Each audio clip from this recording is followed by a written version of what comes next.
But what the world didn't know was that these Iranian commanders had almost voluntarily walked into their own graves. At 3:00 a.m. on June 13, 2025, dozens of Israeli warplanes pierced the Iranian night sky, executing one of the most audacious military operations in modern history. In just 15 minutes, an entire generation of Iran's military high command was wiped from existence. Today, we tell the story of how Israel in a single night tore through the defenses of one of the world's most closed-off nations, neutralized its core leadership and scientists, and crippled its nuclear program. This is how they did it. The story begins long before that fateful night, tracing back to the 1979 Islamic Revolution.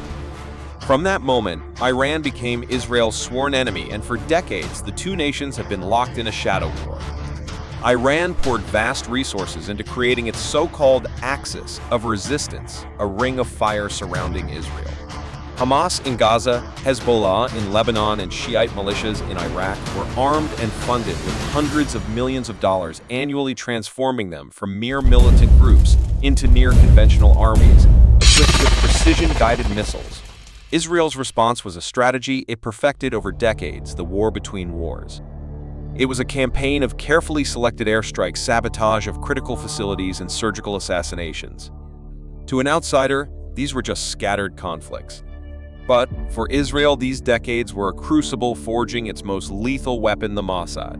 This intelligence agency, renowned for its almost mythical operations, had long surpassed the limits of conventional imagination.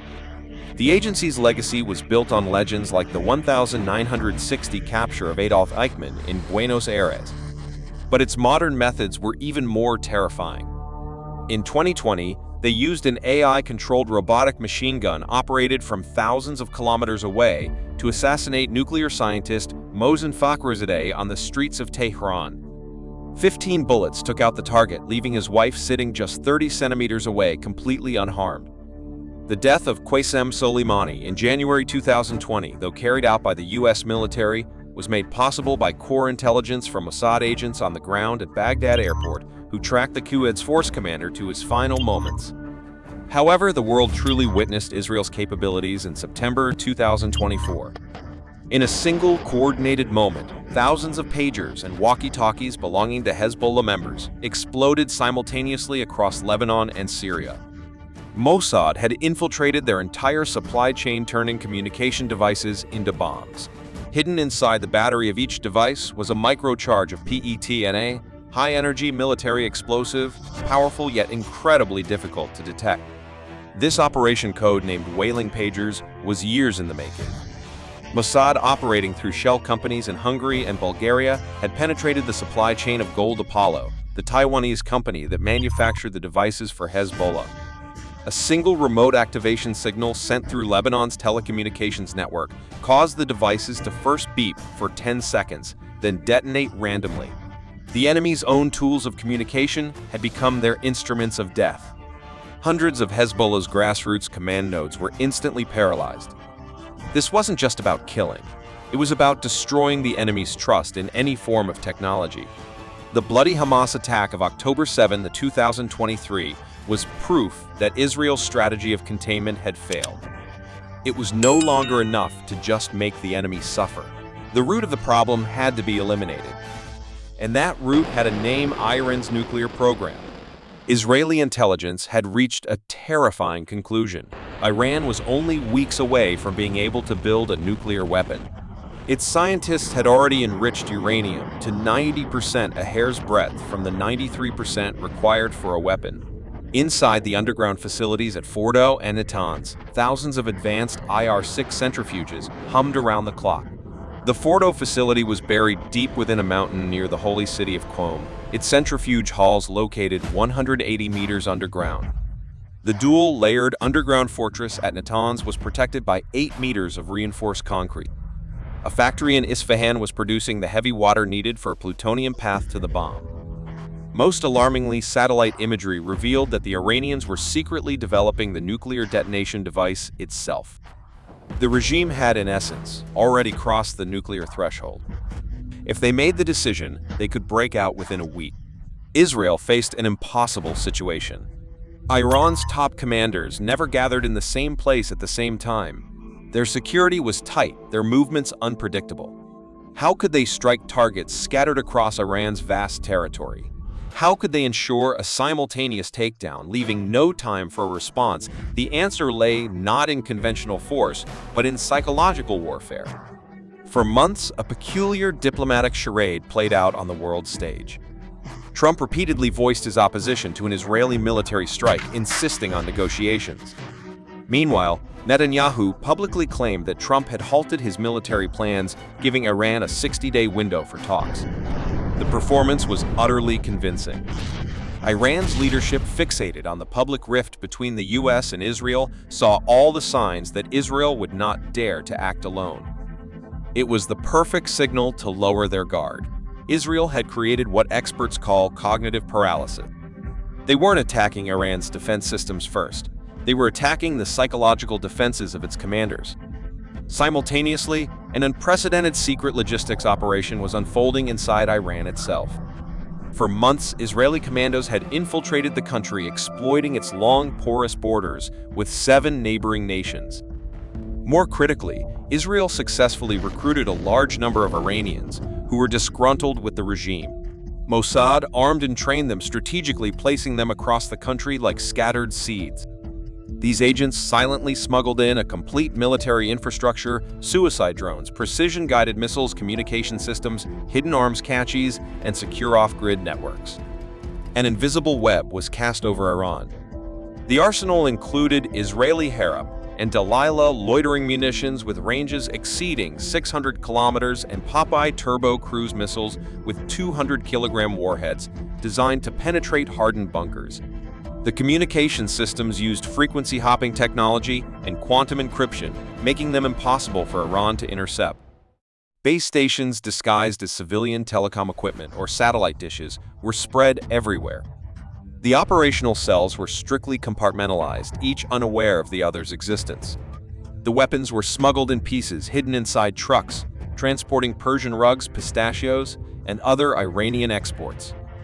A Delilah missile could be broken down into over 20 small components, easily evading standard inspections. Explosives were disguised as agricultural fertilizer with a chemical composition so similar that they were undetectable without sophisticated forensic analysis. Israel employed artificial intelligence to analyze a torrent of communications, satellite imagery, and behavioral patterns. They mapped out the detailed routines of every high-value Iranian target, their workplaces, their homes, even their leisure habits. This fusion of technology and traditional espionage created a precise profile for every single commander and nuclear scientist. Now came the critical question: how to get all these commanders in one place. Mossad, through its inside sources, disseminated a piece of false intelligence. The information was so critical, so urgent, that it forced Iran's entire military leadership to convene an emergency meeting. The exact content of this bait remains unknown, but it was authentic enough to override all security protocols. More brilliantly, they not only got these men to gather, but they also managed to keep the meeting going until the precise moment of the attack. At dawn on June 13, 2025, Operation Lion's Rise was launched. As Israeli fighter jets streaked toward Iran, the war had already begun from within. The embedded agents activated the hidden drones and missiles, systematically destroying Iran's air defense systems from the inside out. The attacking air fleet was formidable. It included dozens of 5th-generation F-35 Adir stealth fighters, F-16I Sufa and F-15I Ram Strike Eagles, supported by Boeing 707 tankers and Gulfstream G550 electronic warfare aircraft. The F-35S, designed for stealth penetration, carried GBU-39 small-diameter bombs, each weighing 200 kilograms. The F-16s were armed with Popeye turbo missiles with a 200-kilometer range.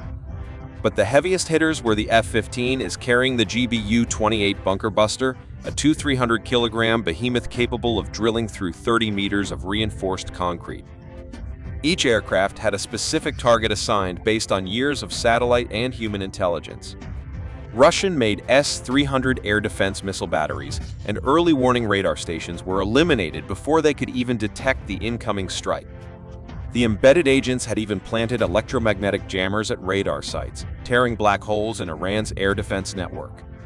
Within minutes of the war, starting dozens of air defense systems were reduced to scrap metal. With the skies clear, the Israeli Air Force unleashed a devastating synchronized assault. In a span of just 15 minutes, over 100 targets were hit simultaneously. The Natanz uranium enrichment facility was heavily damaged. The Isfahan Nuclear Research Center was destroyed. Ballistic missile bases near Kermanshah and Dezful were flattened. The command and control system was systematically dismembered. In an instant, the Iranian regime was rendered blind and deaf. But the real masterstroke was yet to come. A single precision-guided missile struck with absolute accuracy the very conference room where 30 of Iran's top commanders were urgently discussing how to respond to the supposed threat. The list of the eliminated included key members of the Armed Forces General Staff Commanders of the Revolutionary Guards, the head of overseas operations, and the core scientists of the Iranian nuclear program. Israel didn't just know which building they were in, they knew their precise location within that building. This depth of intelligence penetration suggested that an agent was present in the meeting itself, or that they had deployed unimaginably advanced surveillance technology. This death list meant that an entire generation of Iran's strategic leadership was annihilated in minutes. For Iran, it was an unprecedented catastrophe. They had lost their military brain, and the chain of command instantly collapsed. These men were not just generals. They were the architects of Iran's entire military doctrine. Despite the chaos, Iran attempted to retaliate. In the following days, it launched over 550 ballistic missiles and 1,000 drones at Israel.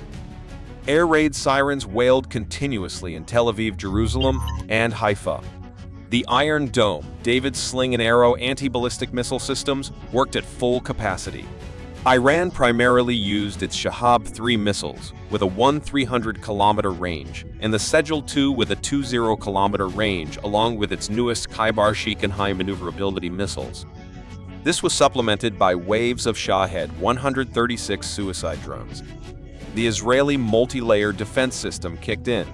Iron Dome handled the short-range threats, achieving a greater than 90% interception rate with its Tamir missiles. David's sling took out the medium-range missiles, while the Arrow 2 and Arrow 3 systems destroyed long-range ballistic missiles in outer space. The Green Pine radar system detected the Iranian launches just 30 seconds after they left the ground. Still, some got through.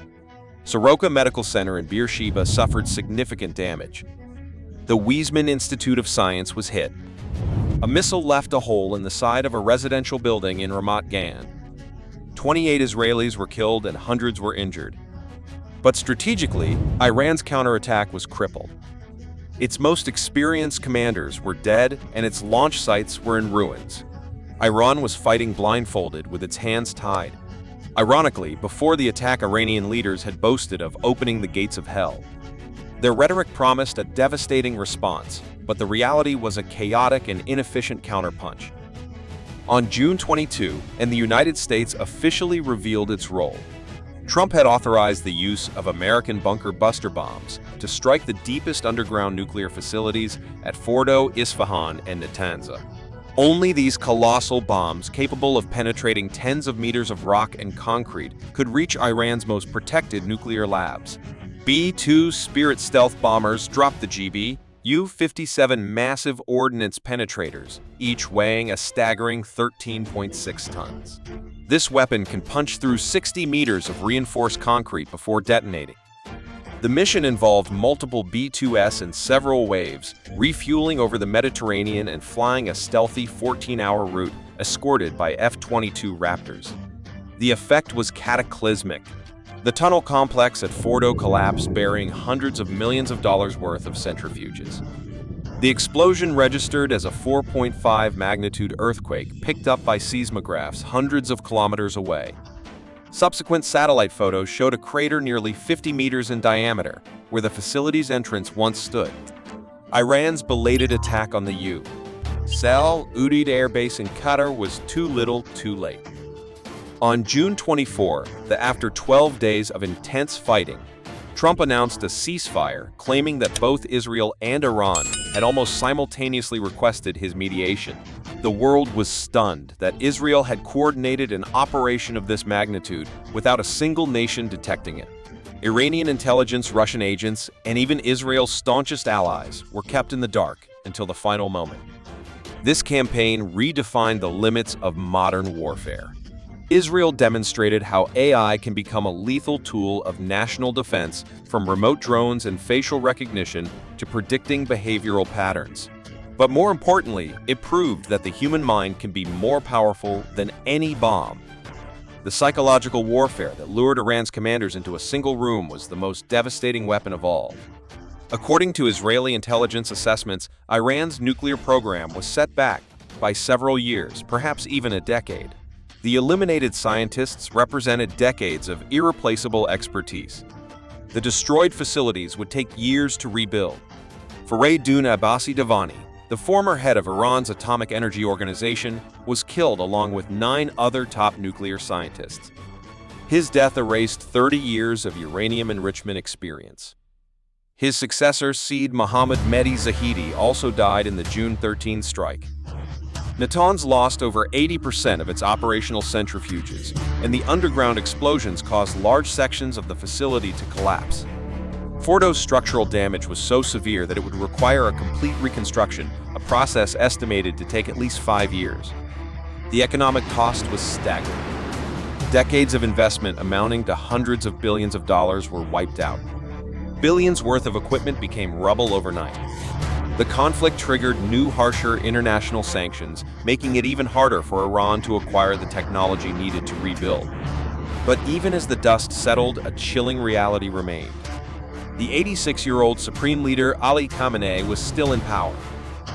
As long as the clerical regime stands, they will resume their efforts to destroy Israel.